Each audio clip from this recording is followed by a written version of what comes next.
Uh, Overall, I guess, Vikram, the key point in this budget is huge government expenditure increase, especially in rural areas. Look at the figures. The rural sector expenditures up 24%. That's way above the inflation rate. Rural housing up 50%. Scheduled caste expenditure on scheduled caste projects up 35%, and capital expenditure overall up 25%. These are enormous outlays, actually. So the main thing is a focus on government expenditure, a focus on rural, in order to boost the economy. And the economy definitely needs a boost. But perhaps it's a little disappointing, and I will check, maybe there is some hidden factors which I missed. But with private investment falling negative this year of -8 to 9%, with credit to the private sector down 8%, with industrial, the index of industrial production down, growing very, very marginally, the private sector is in trouble. And perhaps we need to look at what there is for the private sector in this budget. I guess it was a bit short on action in there. A bit short on action, a little bit on the NPAs of public sector banks, which have gone up to over 12% now. It's a sharp increase in the last 2 years. Not much on disinvestment. But what I liked about this budget was, just like the economic survey, it had a wide range, a lot of detail, a lot of thought has gone into it. And that's very encouraging. But the economic survey did say that following up from demonetization, if you want to get rid of black money, you have to do a lot more. You have to get rid of the inspectorate, you have to get rid of election funding. I think, I'll check again with everybody, especially Dorab here, is this really enough to stop black money at elections? We are hearing now that during these elections, 10 to 15,000 crores of black money is being generated through the most ingenious means by political parties. And nobody is going to criticize the government on that. This is one thing that will fly through because all parties are doing it. And also one other thing which the economic survey emphasizes, they've got to stop overzealous income tax officers. And I didn't see anything about that. So it's a balanced budget, a lot of push by the government. Is there enough for the private sector?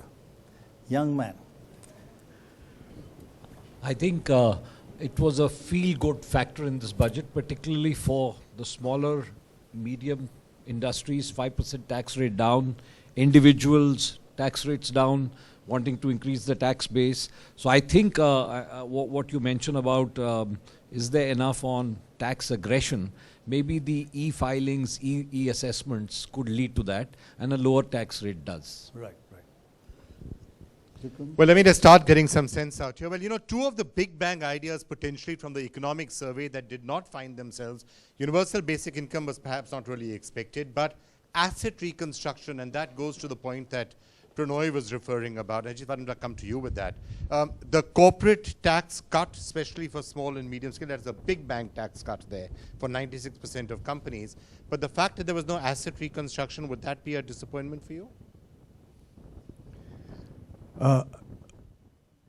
First is that any comments made now are subject to reading the fine print over the next few days. Yeah. But from the budget, one great relief of the budget is it does not have any big bang negative surprises for everybody. So which means there's a certain steadiness of doing things. On one hand, we would have liked to see a big reduction in income tax. However, the Finance Minister has chosen to stay with his gradual reduction as he promised 2 years ago. So I think that brings a certain sense of predictability which is good. Having said that, the problems that the bankers are facing today are quite huge. And most of the NPAs that are piling up are primarily because they're not making decisions fast enough to resolve the issues. And so it takes one more year of interest piles on, and what began as 100 rupees a few years ago is now almost 900 rupees when we are looking at it. So that has nothing to do with making any provisionings. It has got to be do with decision making.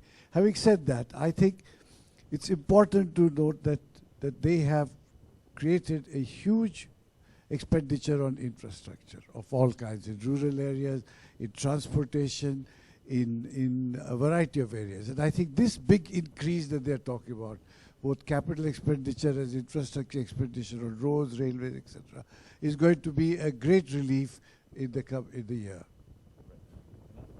Yeah, I tend to agree. The capital expenditure is really high, and to some of the ministries are really implementing it. Sometimes you get these huge outlays, but they're not actually implemented. But we've seen in roads, we're going up to 30 kilometers a day in highways, which is huge compared to, I think it was about 5 earlier.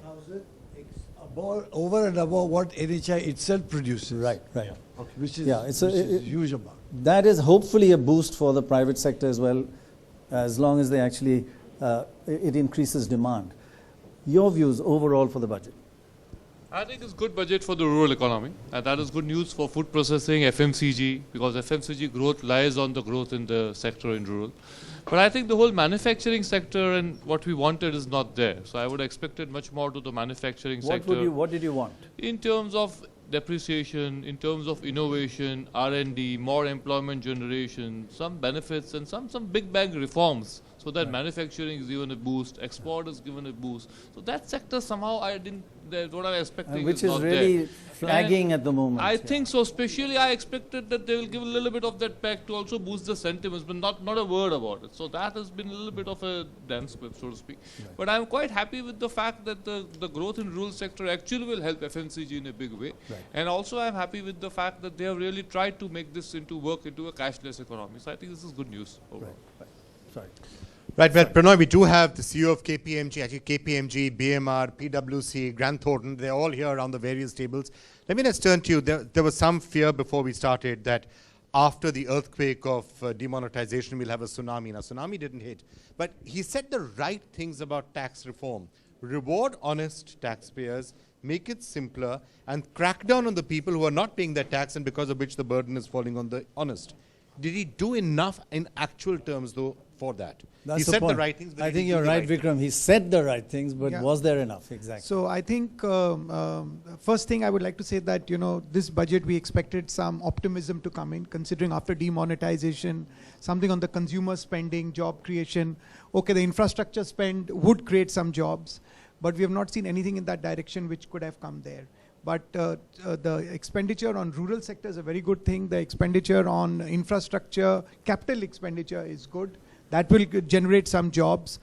But on the tax front, I think much more could have been done than what was done. There was expected that corporate tax rates would come down. There is nothing that other than for the smaller players. So I think this budget is more aimed towards the smaller player, towards the MSME sector. He has done some things out there. So I think those are steps in the right direction, but not for the larger players here. Right, I see Sunil Munjal here, Chandrajit Banerjee is here as well, Mr. Mittal is there. But before I come to any of you, let's just go across to Vijay Shekhar Sharma of Paytm, somebody who was really affected in a positive manner by demonetization and may also have strong views on a lot of what he said, especially about moving to a more digital system. Vijay Shekhar, what did your take on the proposals in the budget? I absolutely like that it has a focus of digitization and digital economy and the benefits to the people who are using digital ecosystem. That's exactly what it was expected. One interesting thing that has happened is that UPI-based systems that NPCI was running, the BHIM has become like a champion of UPI, which is also a great thing because we saw UPI not able to get takeoff because multiple banks and a lot of confusion was there for consumer. How would it work? And merchant, how does it work? So the benefits of UPI are finally going to go via BHIM to the people. So that's also great because standard singular approach is always better. And I absolutely love the feature that budget where the lower taxation on individual and lower taxation on the merchant. So overall, I think it is a digital boost budget, which is exactly what I love about the budget there. And obviously, I was hearing the panel here talking about how the tax evasion and the problem of less number of people fighting tax. These are the things that we wish that there were a lot more done there. Vijay, one of the things which the economic survey talks about is the high amount of cash in the Indian economy. It's 68% in value terms compared to China, say, which is about 45%, about 20% lower.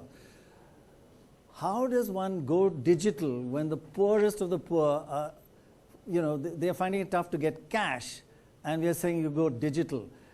How do you ease the transition? I think that the pain is so high in a high cash economy and a poor economy. Yes, I agree there. I think I agree there that the country is primarily cash delivery ecosystem. The banking system has traditionally worked on efficiency of receiving cash and giving cash instead of attempting to build a digital rails. But the steps taken towards NPCI, RuPay and all sorts of wallet companies and banks are in the direction. Let's not say that we will be like what other developed countries or neighbor countries there, but I believe that we are in the right direction. By the time we go 2020, this number 68% should become lower than 50%. So India's majority payment in next 5 to 7 years definitely will become digital. That is the hope, and that is where the direction the budget is going.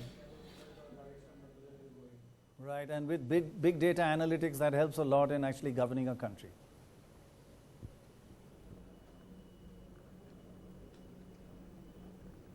Right, Vijay, thanks so much for joining us. But let's just get Chandrajit Banerjee in here. Let's get a CII view. Your quick snap reaction.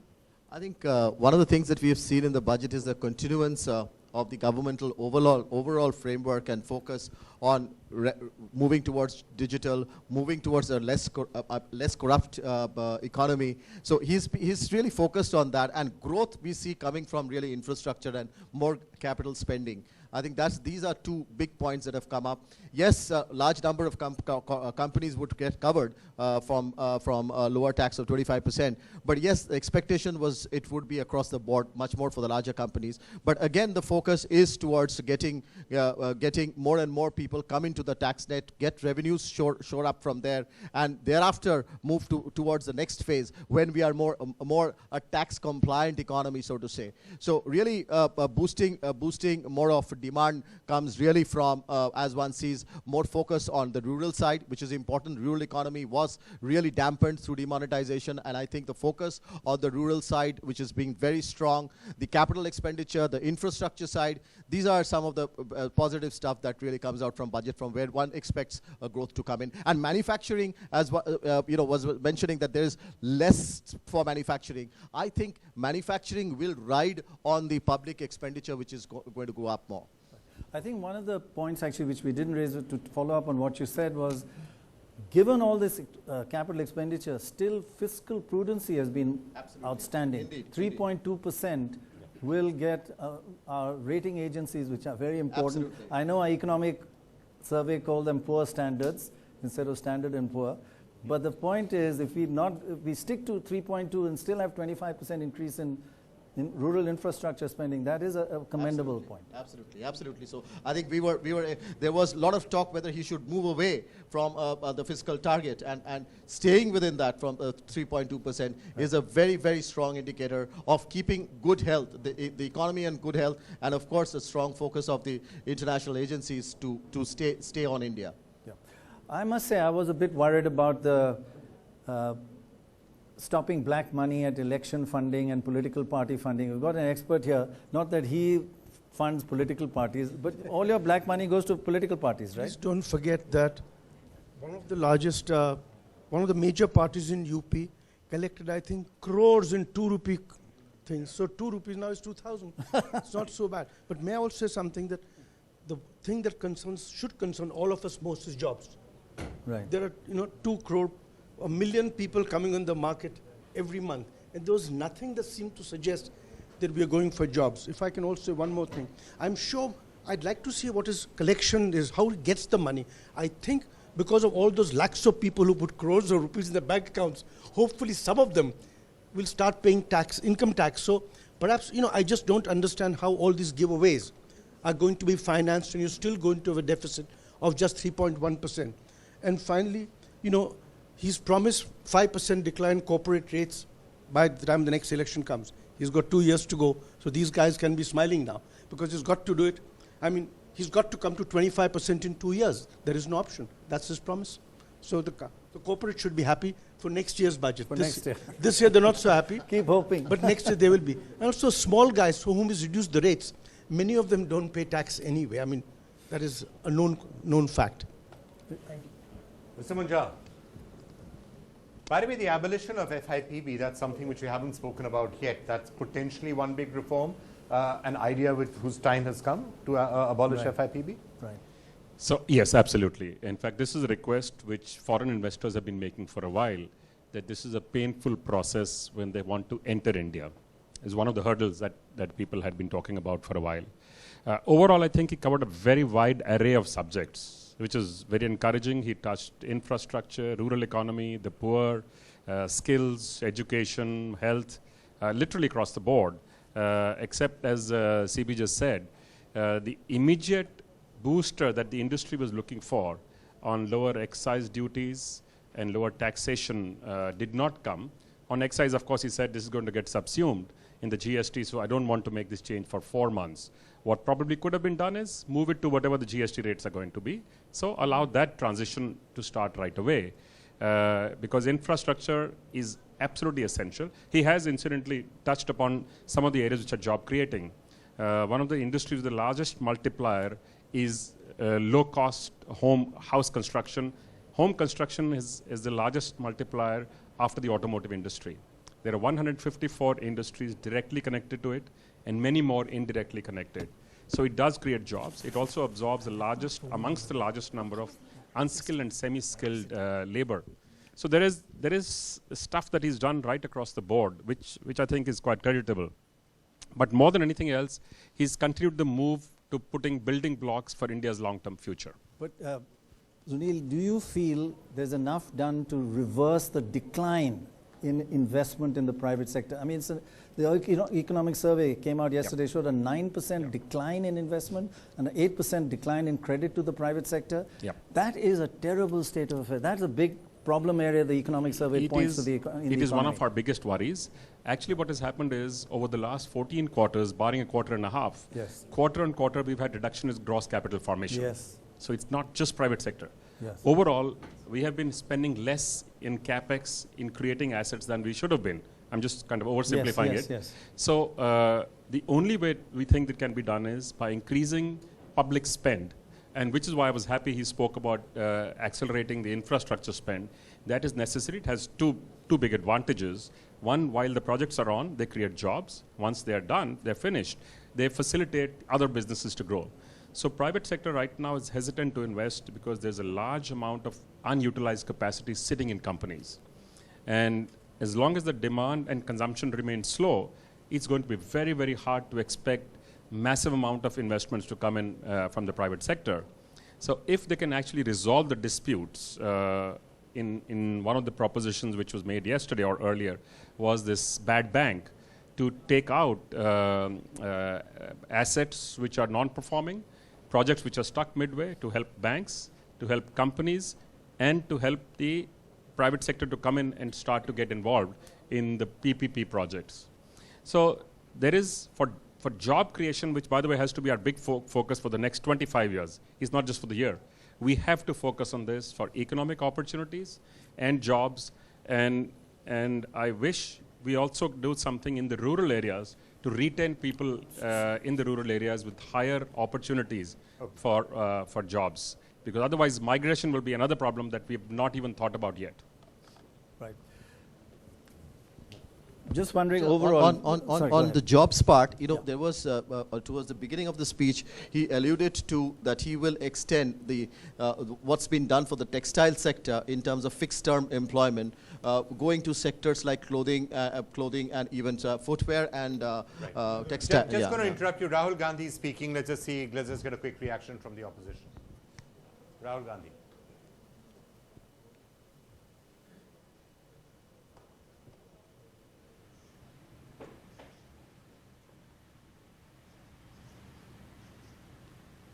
Fundamentals. The main issue facing India today is jobs and how India is going to solve the job problem. On that, absolutely nothing. No vision, no idea. So for farmers, absolutely nothing. basic misunderstanding of what Narega is. So no, we were expecting some fireworks. We got a bit of a damp squib. So what about demonetization?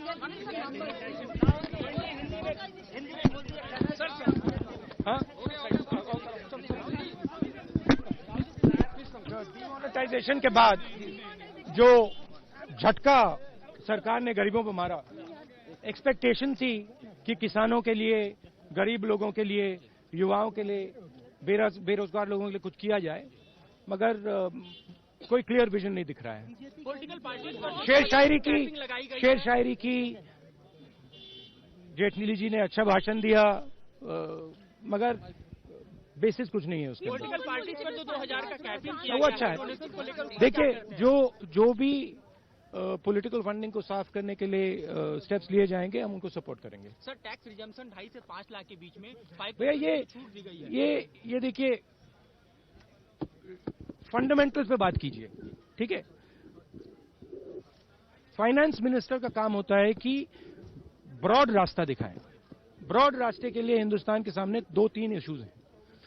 एक issue, Hindustan के युवा को रोजगार कैसे दिया जाए। नरेंद्र मोदी जी ने बहुत बड़े भाषण किए हैं। पिछले साल कितना, 1.5 lakh, how many people, 1.5 lakh युवाओं को रोजगार मिला, ठीक है। This is a shameful thing, ठीक है। 2 करोड़ की बात की थी, इस पे एक बात नहीं बोली। दूसरी बात, किसान रो रहा है, किसान को कर्जा माफ करने की जरूरत है। बड़े बड़े भाषण दिए, किसानों की सरकार, कुछ नहीं किया। तो ये बेसिक फंडामेंटल इश्यूज हैं, उस पे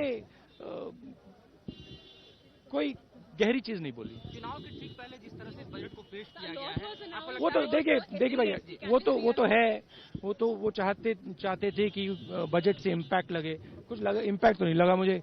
अगर इसकी अपॉर्चुनिटी उठानी थी तो कुछ बड़ी चीज अनाउंस करनी थी, किसानों के लिए कुछ अनाउंस करना था, उनका भी फायदा हो जाता।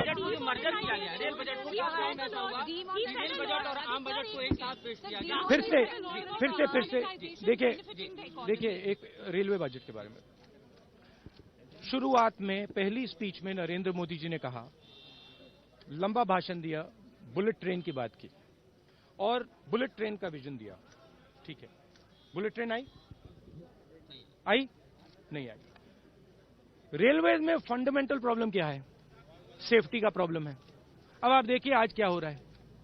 सेफ्टी रिकॉर्ड इस सरकार का रेलवे में सबसे खराब है। उसके बारे में कुछ बोला? बस।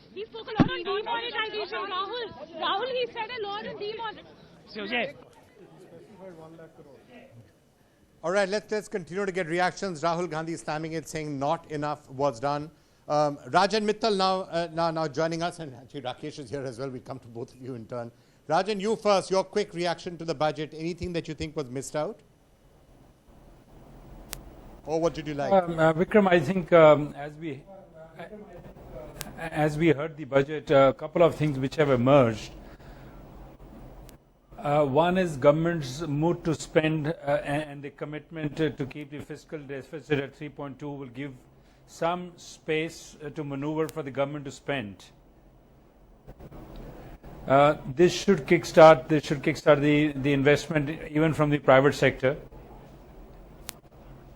Taxation, the finance minister spoke especially on the MSME, will spur actually the economy, which is much led by the medium and small scale industry. So that's a good thing that has happened for the industry. Spending on infrastructure, especially on the railways, that we found as an industry that also spurred and kickstart the economy. So there are a couple of issues that have been addressed through this budget. Of course, corporate was expecting that some taxation relief to the big corporates will also come, as the roadmap had already been initiated. That remains a disappointment. Right, thanks All very right, much. Rajan, thanks a lot for joining us. Just to, one of the factors which everybody was talking about was that Donald Trump is going to reduce taxes to 15%, and the whole world is going to be affected, and every other country should do something before he does that. So in addition to a disappointment with no reduction in corporate tax.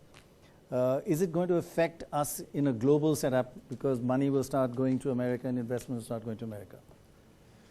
Well, I think we need to wait and see the action happening in the US rather than just going by mere rhetoric what is being said. But having said that, I think two big things which I picked up from the budget today was on the farming sector and the rural areas. Yes. I think clearly 10 lakh crore of credit is the highest ever amount which has been provisioned. And to my mind, given that NABARD is also being capitalized with a higher corpus of 20,000 crores and they are setting up dairy integration fund and micro irrigation fund, will help the farmers to benefit on that. And I think on the skilling, 4,500 crores for rural skilling will enable jobs in the rural areas for sure. I mean, that's my take. The second is, I think, the bold decision on the electoral funding. I must compliment the Finance Minister on this, because this was something which was weighing on everyone's mind, and he's brought a lot of clarity around that. About almost 4 lakh crore provision for the infrastructure spending is great boost to road, airports, railways, including railways. And I think there are certain areas where, as we just heard earlier speakers, on the corporate rate which should have been brought down. I mean, even if we would have gone down by 1% every year, we should have been at 28. We continue to be at 30%. And on the individual, the surcharge, which was for a shorter period, continues at 10 and 15%. I think those are the two, I would say, expectations which have not been met. Right. Well, let's just try and see if we can go across to Kiran Mazumdar-Shaw, who's joining us as well. Kiran, any quick reaction to this? He seems to have not done anything disastrously wrong, is the sort of reaction that's coming. Said all the right things. Could he have done more positive steps? I guess that's what we are debating. But what's your sense from there? Yeah, you're right. I mean, he hasn't really gone out of his comfort zone. I think, I was expecting a little, I wanted a bolder budget. I thought he would, take a little more risk in terms of moving out of that comfort zone, but he's stayed within it. And I think, just some of the good takeaways are definitely the electoral bonds is a very good way of trying to at least clean up the political funding. I think he could have done better in terms of at least bringing down corporate tax rates linked to investment and jobs creation. I don't want it just to be an arbitrary step change, but he could have done something along those lines. I think GST is also something else that we should look forward to, because I completely subscribe to the area that if he wants to clean up, the whole corruption aspect of the country, then I think GST and real estate should be linked, because I think that's going to go a long way in bringing down real estate pricing and also bring in far greater transparency and clean up the whole real estate sector. I thought he might mention that, but he didn't. I think there was no impetus for exports. I just felt that the private sector does need some impetus to drive investment, to drive exports. We do need to take cognizance of what's happening across the world in terms of tax rates, as you said. After Brexit, I think UK is wanting to bring down its corporate tax rate. Trump has talked about bringing down corporate tax rates in the US. And I think at least we should signal that we are doing something in that direction. So I agree with you, we should have done something about it, although he has sort of basically done that messaging for the MSME sector, but I think he could have done something for the larger corporate sector, but linked it maybe to investment and jobs. I was hoping that he would really speak about, science and technology and innovation. Maybe I need to read the fine print, whether there's extra investment in that sector. Healthcare also, he made some reference to rural healthcare and increasing investment in education. Swayam and the MOOCs platform that the government has created will also help in e-education. A few platitudes here and there, but maybe he's just played safe. I wish he had been bolder. Right, and there was an expectation that after demonetization there'd be a lot of follow-up action in the budget, which in fact the economic survey did allude to. Was there a signal here that there's going to be the end of black money in India? I know you said that the electoral bonds are a big thing, but I tell you, my first reaction from all other political parties, including the BJP, is it ain't going to make no difference. They're quite happy with it, and they'll never criticize the government on trying to stop that, because they are all doing the same thing. Well, you know, it's very difficult to really have a discussion on this, but I really hope that the digital, transactions and the digital payment gateways, though we need a lot of investment in digitizing our economy, there's no mention of how much they're going to spend on digital infrastructure. So unless we actually focus on that, you're not going to be able to really remove cash out of the system and remove black money out of the system. It's very clear. You know, he talked about removing FIPB, which is a good move, and he talked about online, registration to replace all of this. Well, it clearly points to a digital backbone. How much are we investing in creating that digital backbone? I know we are doing it for GST, but what about the rural digital backbone? Right. I just must add one thing that a very, very senior person in this government told me, that whatever we do, Indians are too smart, they'll get around it. Quote unquote. Right. Kiran Mazumdar-Shaw, thank you so much. Thank you so much for joining us. Well, we do have Upasana here from MobiKwik, who can perhaps talk about some of those aspects of digital and digital payment and how far it can really go. He said all the right things about wanting to make sure that honest taxpayers are rewarded and that the correct methods are followed. Prannoy just said people are too smart, they'll find a way around it, even if they're using the MobiKwiks and all of the world. No, definitely a lot of impetus on technology and digital. I mean, aside from digital payment related things that he spoke about, he even talked about putting in the infra for digital gaon, getting our defense personnel to be able to book tickets online. So a lot of focus on technology, which are positives, free, no tax on hardware for digital payments, no transactions more than 3 lakh in cash. All of those are good signs of evolving towards a cash-less or less cash country, clean country. Kiran spoke about, although he spoke about infra investments and also digital and optic fiber, didn't really talk about how much the government is going to help, aside from BHIM, in setting up the digital payment infra. Okay. You know, companies like ours are obviously trying to do our bit, but just saying that government will start enabling digital payments everywhere is not enough. I think more should be done. All right. All right, Upasana. Well, Vikram, we've got it from a completely different point of view. These are farmers, the agricultural sector. There's a huge 25% increase in expenditure on rural areas. Are you happy, sad?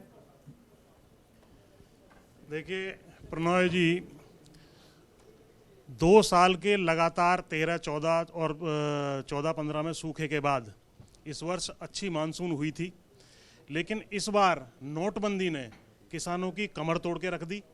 हम लोग ये सोच रहे थे कि इस बार किसानों को जो है कर्जा माफ़ी के विषय में कुछ ना कुछ ये करने जा रहे हैं, लेकिन उस बारे में उन्होंने कुछ नहीं कहा। बुआई का आंकड़ा इन्होंने दिया है कि हमारा 7% बढ़ गई है पिछले साल से। ये बिल्कुल गलत आंकड़ा है।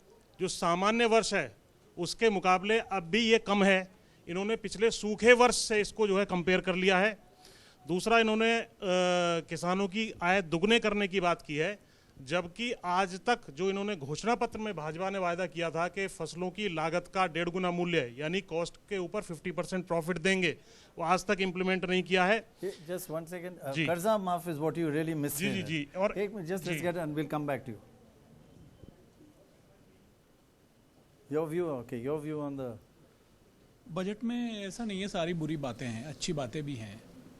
जैसे कि ग्राम पंचायतों को, ग्रामीण भारत है, 50,000 ग्राम पंचायतों को गरीबी से मुक्त करने की बात की गई है। दूसरा है एग्रो क्रेडिट जो है वो 10 लाख करोड़ का लक्ष्य है।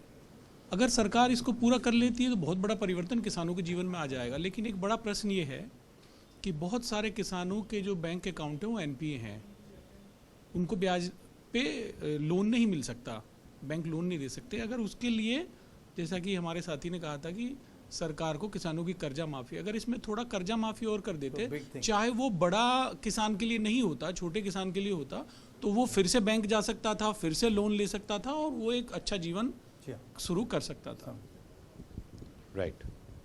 Well, you preempted the thing by saying there is a big increase in the outlay in the rural sector. But when I look at the figures, 21.47 lakh crore budget, the total expenditure as enunciated by the Finance Minister is 1,87,000 crores totally for agricultural and rural sector. Now, you can imagine the 70% of the population that lives in the rural areas, which has only 13% share in the GDP. Now, they are being palmed off 1,87,000 crores. And it's being said that it's a big increase. But at least you're not paying taxes. No, no, excuse me. We are not in a position even to pay for fees for our children. Forget about taxes. And demonetization, as the gentleman said, don't you welcome this 25% increase? All the vegetable farmers into the ground, because all the vegetable farming operates on cash. They were all driven into the ground.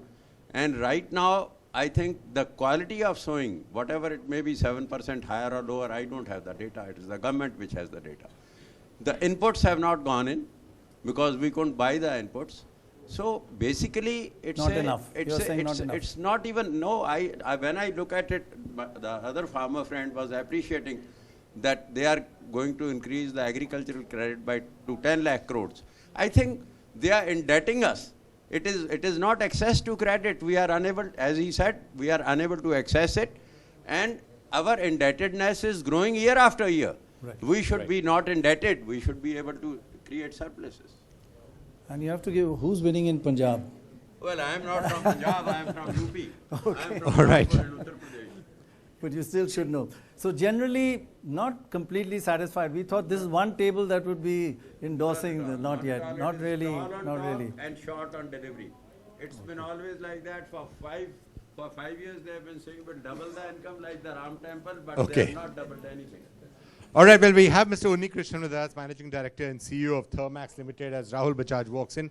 So, when it comes to capital goods, infrastructure and the rest of it, now, I mean, we just heard Rahul Gandhi saying that we were expecting fireworks. It turned out to be a damn squib.